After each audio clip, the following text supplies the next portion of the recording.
Welcome to the Lights, Camera, Rant Podcast. Your source for the latest on movies, TV shows, and video games. Get ready for ranting, raving, and reviewing. Here is your host, Lee. Hi everyone, welcome to another edition of Lights, Camera, Rant with your wonderful host, myself Lee, where we talk about the latest in TV, movies, and video games. So let's get straight into it. As of yesterday, I rewatched Speed. Now that is a great movie. It's a great 90s action, pop quiz hot shot. That's a quote that always stayed in my head.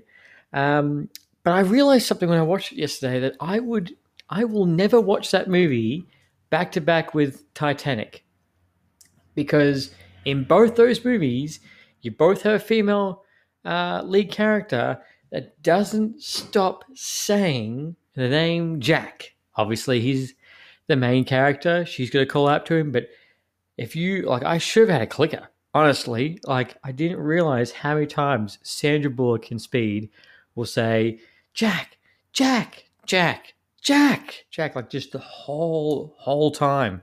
I'm like, wow, that's really annoying. I didn't notice it the first time I watched it. That's probably one recommendation I do have is don't watch Speed and Titanic back to back, or you're going to hear the name Jack more times than you want to care about. That's my little rant about that.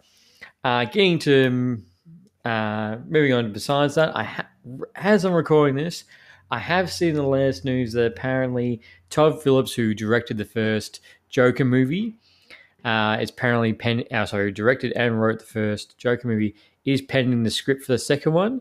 I will admit, I liked that first solo Joker movie. I was actually blown away when I watched it because it beat all my expectations of when it came out. Because when it first got announced, I was thinking to myself, which a couple of my mates were thinking the same thing, is like, how are you going to make a Joker movie without Batman? Yeah, it's like they go together like yin and yang, or I was about to say peanut butter and jam, but I don't like peanut butter, and I think that's disgusting. But they go together so well. Like how do you make a Joker movie without obviously that other half? And going to watch it, I was actually really good, and it really worked. Like the ending, the last 10 minutes of that movie, fantastic.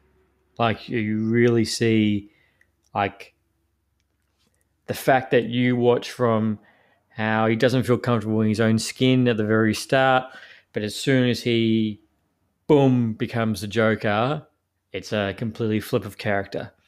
Like just and the amount of confidence that comes out of him, and like, yep, you're watching and going, yep, he is the Joker. Like this is where it's all going to jump off from. So if they do make a sequel, I will 100% still go watch it. I just don't, it was a very good self-contained story. Like if someone told me that they're not going to make a sequel to that, I'd be comfortable. Yep, that's fine. But if the lead director and the writers obviously the writer as well is coming back, then I do have hope, and I'd be very interested to see how that will go, and where he's going to take it. Because obviously Batman's still going to be a kid unless they do a time jump. But I think that if you're going to do this, you don't need to see the Joker and the Batman go head to head. I think your best thing is more focus on the fact of how he becomes a clown prince of crime, or how he becomes the infamous Joker. Which I am very excited in that little bit of news, including the other news is that I have been seeing is the fact that the Internals trailer, which I touched about in my last episode, that's reached, I didn't break a record, but it's one of the highest Marvel trailer movies, which I was reading, it got 77 million views in 24 hours. That's that's astonishing, especially for the fact a movie that's got it's not a sequel to anything, and it's not a stem of anything. Obviously, it's a brand new character. It's first time we're getting Miss Captain Marvel or Ant-Man or Doctor Strange. Like there's no back history, and the fact it's broken that kind of record is amazing. I think probably one to its credit is the fact that it's going to look. It looks gorgeous. It's got some well-known actors in it, and it's something. Not saying Marvel is becoming stagnant or repetitive. That's far from it. But the fact that we're getting something brand new from them. No, this isn't Black Widow. This isn't Spider-Man. This isn't Doctor Strange. This isn't WandaVision. Something new. Which it's after watching that trailer, as I said in my last episode, I am fully stoked for them. I'm all in. Now that we have the Internals trailer, we have the Black Widow trailer, we have Shang-Li and the Ten Rings trailer, we've got the Venom trailer. What would be really nice right about now is Spider-Man 3 No Way Home trailer, because that has the biggest question mark I have all of them on what the fuck is going on. Guessing by obviously the casting room is it's going to be something with the multiverse, but how that's going to happen and who's going to be involved is just going to be very interesting to see, and I can't wait. It's more going to be interesting the fact this comes out before Doctor Strange 2 as well. So whether that's going to lead into it or Wanda, Scarlet Witch is going to pop up, which is going to be very interesting to see. In saying that, I can't wait to see that. That's going to be fantastic. Obviously, Tom Holland, one of the best Spider-Man. For me, first one, Tobey Maguire. Second, Tom Holland. Third, Andrew Garfield. Andrew Garfield, Amazing Spider-Man, I didn't overly like when I watched it. And for me, Tom Holland, because of the fact he's nailed as Peter Parker and being the first MCU Spider-Man. Wow, it feels weird me saying that, just in case if there is one down the track, a different one down the track, like how old I'm going to be. And Tobey Maguire will always be my first Spider-Man because of the fact he's the OG Spider-Man, which I really hope that both Tobey Maguire and Andrew Garfield are going to be in Spider-Man 3 with Tom Holland, and that'd be fantastic, and it would blow my mind away if it does. Which I did see on, I think, Sony's Twitter account, the fact that they post saying that here's a Spider-Man 3 trailer, and it really was just a truck. I'm like, that's one way to really angry your fan base. But stoked for that. So that was a little tidbit that I did see that I cannot wait for either. Because I think the latest rumor I read about Spider-Man 3 was that apparently William Dafoe is going to come back and be in it as well. I'm really curious with all these rumors that are going on with this movie is how much is going to be true. Like what's actually going to be the tidbit. In saying that, in other news, Oscar Isaac finally confirms he's playing Moon Knight. I can't wait for that either. I don't know a whole lot about Moon Knight, but being MCU, obviously if they've chosen to bring this character to screen, then I'm all for it, and I will watch it like anything else. The Marvel producers, well, MCU producers.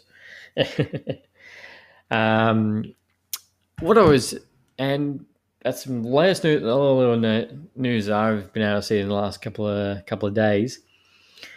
One topic I really wanted to talk about that I did mention in my last episode as well is I'd love to get other people's opinions on this. Is how obviously post-COVID, we're still in COVID, obviously, is how a movie cinema is going to go, or how a movie studio is going to go moving forward.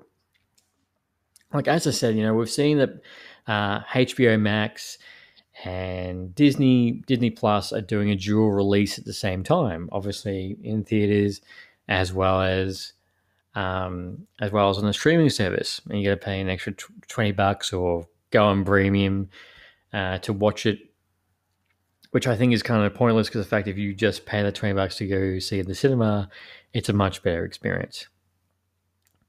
In saying that as well, we in Australia, we don't get HBO Max. Majority of the stuff that gets released on that we have to watch on Binge, which I think is under like probably the fifth streaming service that Australians actually choose. And under Netflix, Stan, Disney Plus, like it's not the highest. It's going to be interesting how if they're going to continue doing that multiple release. Like I know they're doing that for Black Widow. There was a massive rumor of the fact that Disney were pushing Marvel to just release it on Disney Plus, obviously because of the fact how long it's been pushed back, which it's been a year or more from when Black Widow was originally meant to come out. Like the whole MCU basically, except for the start of this year, has been put on hold. Everything's been pushed back. And everyone's going to do other projects. Everyone's going to do other projects in that period of time. But it was just weird. It's going to be interesting to see if that's going to continue happening because I was reading not too long ago that apparently cinemas don't like that because that decreases their money. But at the same time, if you're going to a country and you're going in and out of lockdown, like it's going to hurt the box office dollar, which you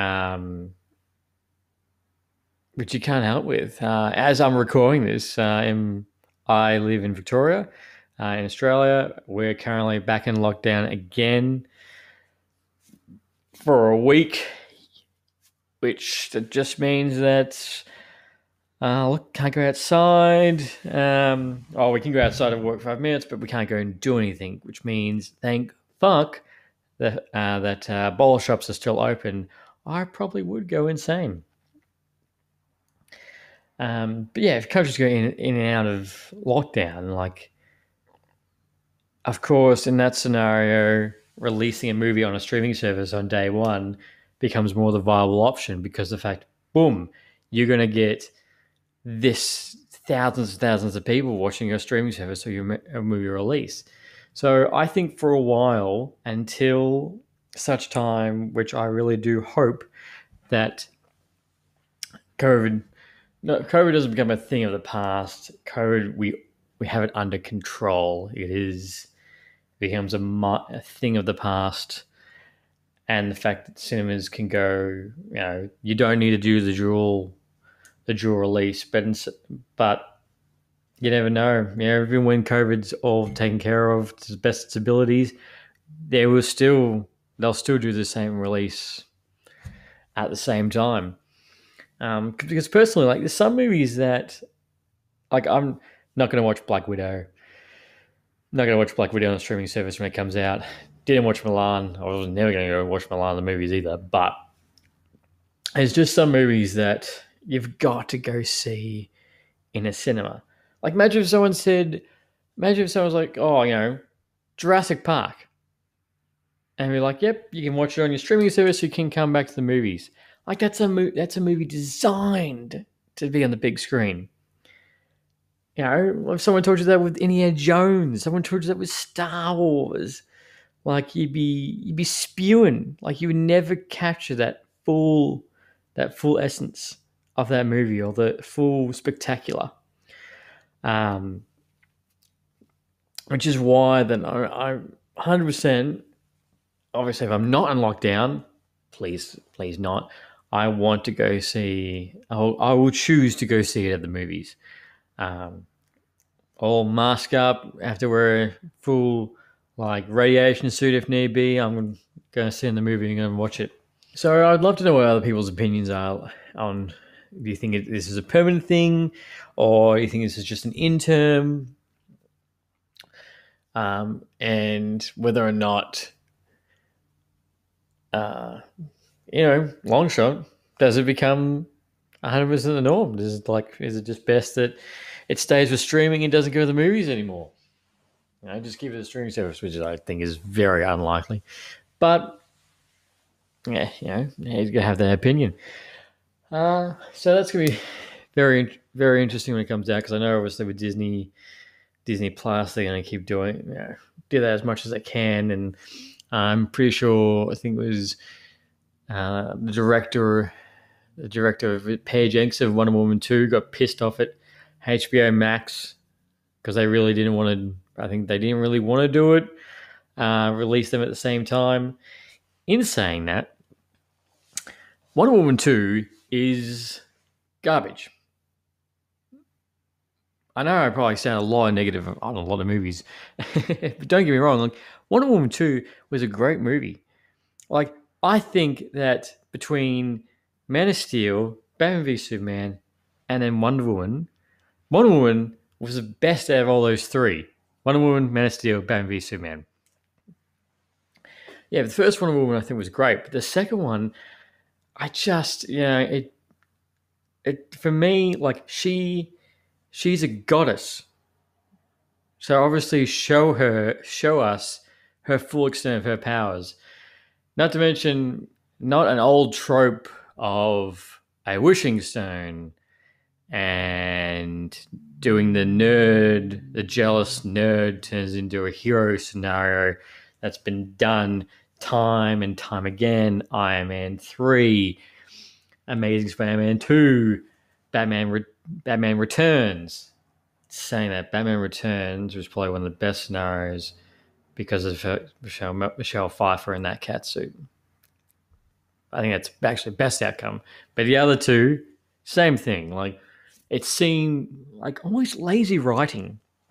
Lazy writing to just take a trope out of the box. Like, there's so many Wonder Woman stories that you could have done, and that's what you chose. Like, she's a goddess. Like, in her entire mythology. Like, the fact that it's still, well, not the same thing, but the Snyder Cut Justice League, fantastic. You saw like you saw Wonder Woman in her full capacity in that movie almost. Not to mention, where was her sword and shield? After I watched that movie, I tried to think, where was her sword and shield, and I thought, well, that's you get just as power of Superman, but why? Why have you had it in every other movie and suddenly you don't have it? Which the explanation is she doesn't need to do violence. She doesn't need to do violence with a sword and a shield. I'm like, yes, but at the same time, you should have a antagonist that requires that, or not multitasking or adapting fighting. But whether or not I think they want to make number 3, but actually no, they did announce number 3. I'll be very interested where they go with that. Saying that, they've started shooting Shazam 2, and Black Adam has started shooting as well. Shazam 2, I'm not overly excited for. First Shazam movie was all right. It wasn't a bad popcorn flick. But in saying that, I am more excited for Black Adam and The Rock. Sorry, Dwayne Johnson. I think that's going to be the out of those two that I'm most excited for. Which, in saying, we've been waiting, I think, nearly 10 years, roughly 10 years, when The Rock first got announced as Black Adam, or the rumor that he was looking to Black Adam.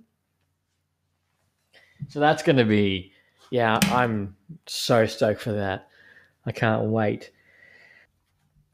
In saying that, in other discussion as well, which I did see, the fact the Sonic 2 movie has finished filming. I can't wait for that one either. That that first Sonic movie was really good, and Jim Carrey nailed it and was the lifeblood of that movie. So I can't wait until that one comes out. I'm so stoked. Um, when that finally comes out, I'll definitely go see the movies for that as well. Um, in saying that, Sonic the Hedgehog was a really good movie for a video game. Obviously, we all know the video game to movie curse. It usually doesn't end well. Oh, it doesn't. Not so much. It doesn't really end well. It never makes a really grade A movie. Like I do understand the fact that Resident Evil there is 7 O's, and that's a million dollar franchise. But in saying that, it's not um the Rotten Tomatoes, it's not an overwhelming great movie out of all 7. Which they've already decided they're already rebooting it, and there's another new one coming out. One video game movie that I actually am excited for and actually curious about is the new Mario movie getting made by the same people that make Despicable Me, Sing, Grinch. That's it. They also do the Grinch.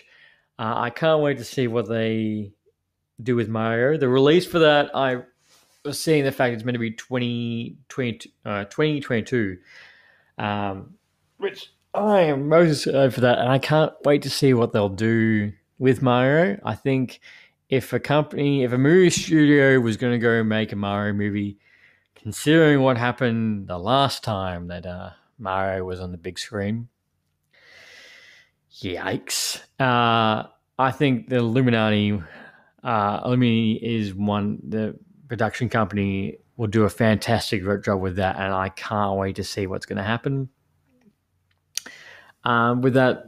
And obviously Sonic 2, another movie I need to watch based on video games, which it seems like the curse, like the new Mortal Kombat movie, it's got rave reviews. It's fantastic, and I have no doubt that they're going to pump out a new one as soon as possible for that.